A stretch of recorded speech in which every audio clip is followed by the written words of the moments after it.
Music Worldwide. On Dan Blake TV on YouTube. That's Music Worldwide, Dan Blake right now. I'm here with the wonderful, talented Grace Carter. How you doing, man? I'm good. How are you? I'm good. Good to see you.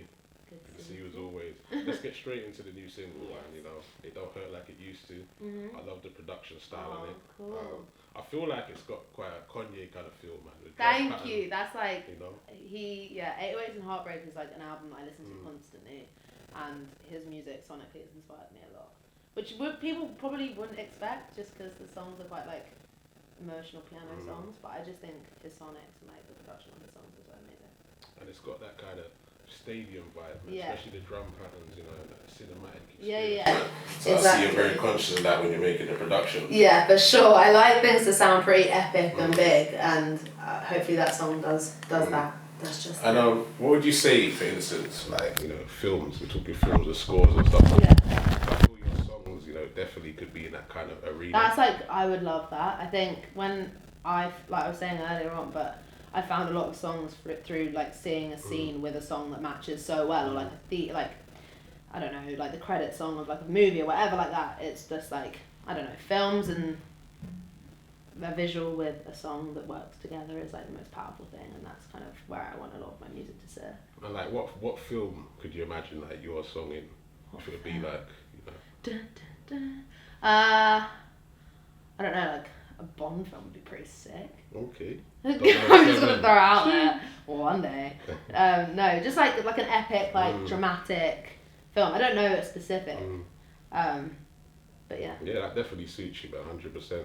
And you know, the single, It Don't Hurt Like It Used To, man. I want to quote some lyrics. I just want some definition and breakdown of the record, because it's been on repeat at the moment. Oh, good. You know, you say, you go on and on and on. I've heard it all before. I'm just being honest. Yeah. You know, break that line down to us. Just like when you've like, you're over it and you just don't want to, like, you can say anything you want, but like, what's done is done, and I don't need to hear it anymore. That's kind of the meaning behind that. It's just like, keeping it real, kind of over it. And you know, kind of deep. No, we love it. We love it. We love the deepness, man. That's why you know, I wanted to have a sit down with you, man. Your records are so deep, and there's a lot of messages within the songs. So I just want to break down a couple more lyrics. So you say, you know, took my head and, you know, messed it up. My heart is full of stone, you know. Yeah. Tell us about, you know, why you wrote that as well. Yeah, took my head and messed it up. Not the F word. Yeah. We made this heart of stone. I had to actually re-record it with that word, but yeah, it's just like, I think a lot of like previous like loves or, I don't know, relationships in any capacity, like kind of a lot of the time affect like your future ones. And I think with what that song's about is just saying that like a lot of what happened when I was younger really affected me, but I kind of overcame it, and I might have had like a hurt heart, and I might have struggled, and it might have been a dark time, but I'd overcome it, and it doesn't hurt like it used to anymore. And then you also say why you put your weight on it. Now I'm stronger because I've lifted it. Yeah, like I found my strength when I've been able to like, I haven't relied on anyone else. I like found songwriting. For me, that kind of finding my strength was through writing songs and getting it off my chest and figuring out what I was feeling, and that kind of lifted so much pressure and so much like, so many questions. I don't know, so much difficult like off me. It was like, I don't need to know why anymore. I just need to know that I'm good and I figured it out and I'm feeling cool. Like, so the record is quite a song where you start off down, but it's about uplifting. Yeah, it's just about my journey from like struggling to overcoming, and I think that's a lot of my music is, it's about things that I've been through and emotional experiences and loss and unrequited love and all that stuff. But at the end of it, I just always want there to be a lift and there always to be like a light somewhere. I like it, man. And the video is crazy. Yeah. I love the video. I feel like you possibly doing some mountaineering. Yeah, I know. When I turned up, I thought I was in Mars. I was like, is this what it's like to be on Mars? Like, this is crazy. It was it was really, really cool. But we shot it through the night in Copenhagen, and it was so cold. It was like minus, probably not that cold, but it was like -2 degrees. And it was, for me, with like a bodysuit on, like a jumpsuit, I was like, this is just too much. I can't. But I'm so happy with how it turned out. And I think the whole thing for me with that video was, a lot of my other videos are very storytelling and are very emotional and kind of go down that path. But I think for this song, it was an uplifting one, and it was me finding my strength. And through that, I wanted to challenge myself personally doing that video. And it was like, I wanted to try dance. I'm not a dancer. Like, I would never call myself a dancer, and I will never call myself a dancer. But I wanted to challenge myself to do something I wouldn't expect myself to do. Yeah, man, that's what it's about, man. Just growing. Keeps it fun. Like, it keeps it cool and exciting. And you know, this record, it don't hurt like it used to, man. You're touring, so I guess you're going to be taking the record worldwide. I see you got dates in Japan, Germany. It's going to be a long summer. Yeah, I'm very... The Made in America Festival in the States. That's going to be amazing. Tell us about what world music and taking your whole experience worldwide means to you.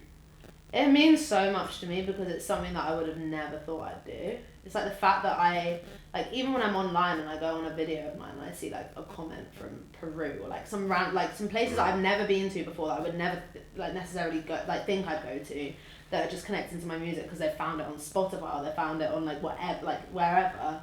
It just blows my mind. I can't quite I feel like I'm still quite young, so it's quite hard to grasp it all and like understand it all. But the fact that I get to go to Japan and I'm actually doing a show and people are coming to watch me, and I'm going to Bali and I'm doing Made in America, and it's like the fact that I'm able to do those things when I'm 22 years old from some songs that I wrote about some sad things that I felt is like kind of crazy to think about. And I find it hard sometimes actually to just like take a step back and be like, whoa, that's really cool. It kind of hits me after I've done all the things, and I have like a few days off and I'm like, was I just there? Like, how did what? How did that happen? But yeah, it's all, I kind of take it day by day right now, but I'm so excited that, to be honest, that I'm just being myself and doing what I love to do and being as honest as I can be, and that's being celebrated, and I'm able to kind of open my horizons. Is that a word? I don't know if I can say it, but you know what I mean. Yeah, you get what I'm saying. And when people see you live, especially for the people that are going to be seeing you on tour, what can you expect from a live show from Grace Carter in 2019? Passionate. Yeah. Like, epic. I think like epicality, right? Yeah, just like big sounding songs, like powerful sounding songs, and emotion. I think that's the thing that goes through all of my music, is it's all about my personal experiences. It's all about my life. It's all about hard moments in my life, about moments where I found strength, and it's like a journey of kind of that. And it's no matter what size venue I'm playing, it's important to me that it feels intimate and that I'm really connecting with the people in front of me. Like, that's why I perform, is just that feeling of just like seeing people my age, younger, older, like in front of me, connecting to my lyrics and to connect to my song. Is like, again, I wrote this in my basement, like, how are these people hearing it? Like, they listening, it's like the song that soundtracks their life at this moment, and it's like, whoa, that's so weird. But amazing, it's really cool. And are you like feeling your fan base just getting bigger every show you do? Yeah, for sure, yeah. It's definitely growing, and it's I'm happy with kind of, for me, I want to have a career and I want it to last, and it's important that everything that I do is for a reason and at the right time, and it feels that everything's been happening at the right pace at the right time. Yeah, trust man, I believe so, man. I feel the authenticity within your style and what you're doing, man. So trust you, many blessings. Thank you. You got something in 2019, something that we don't know what's going to be going on that you can share with us right now. Well, I'm working on my album. Yeah, okay.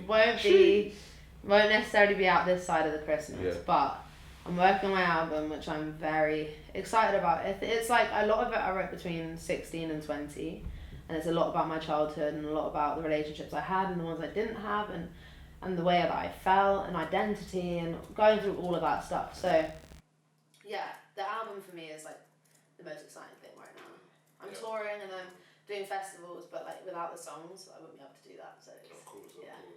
Thanks for sharing that. Thank we appreciate that. And within the music and the album coming, I feel like when I listen to your music, I love the way that the dark keys. You kind of feel like every track kind of keeps up like that moody. Energy. Yeah, that moody energy. I've noticed that pattern.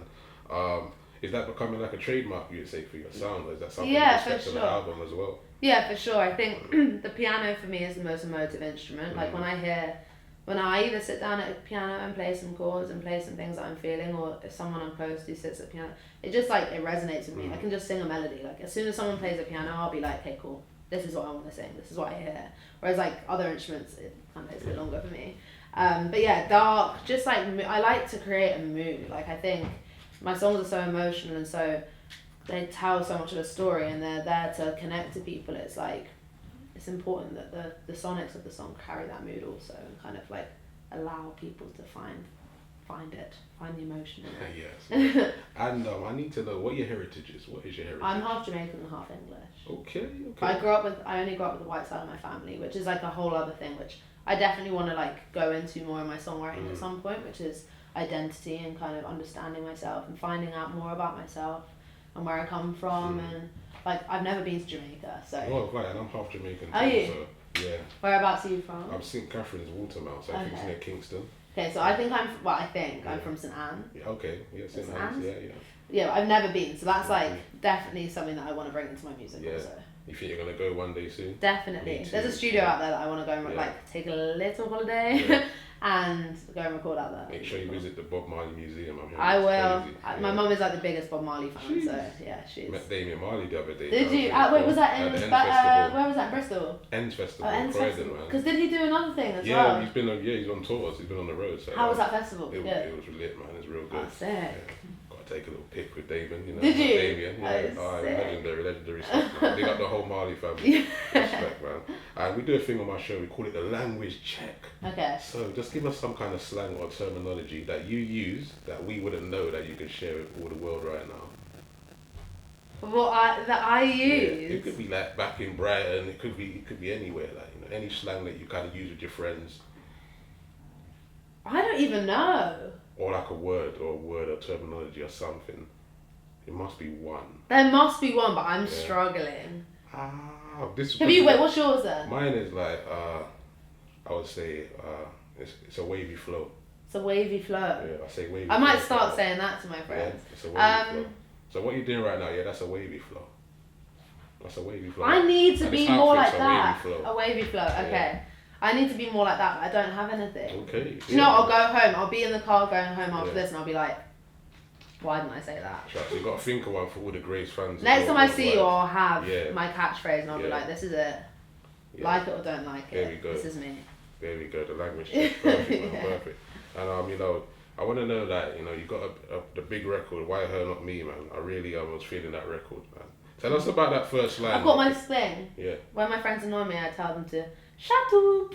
Oh, I like that. Yeah. Did I do one?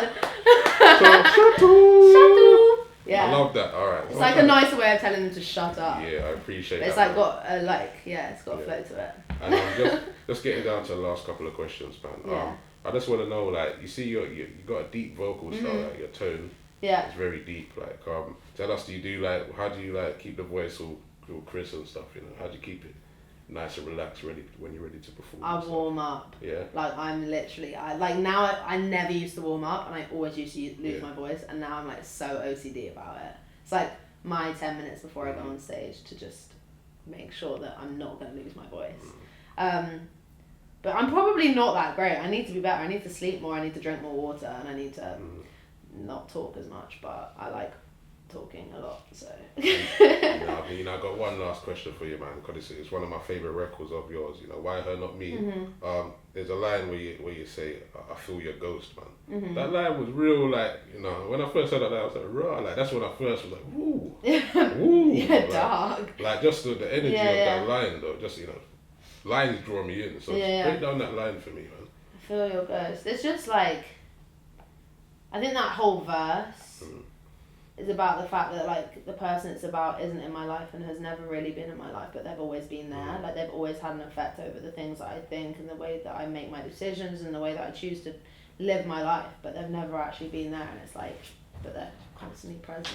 Okay. Does that make sense? Yeah, that's dope. It's like they're constantly present but not there. It's like and it is a deep line. It's a very personal song as well. Yeah, man. And Dua Lipa, I see you're linked up and you're doing your thing together right now. Oh, Dua Lipa, yeah. Tell us, what's a gem of advice she's given you, man? Because she's such a big global star. Is there a little gem that you can drop us?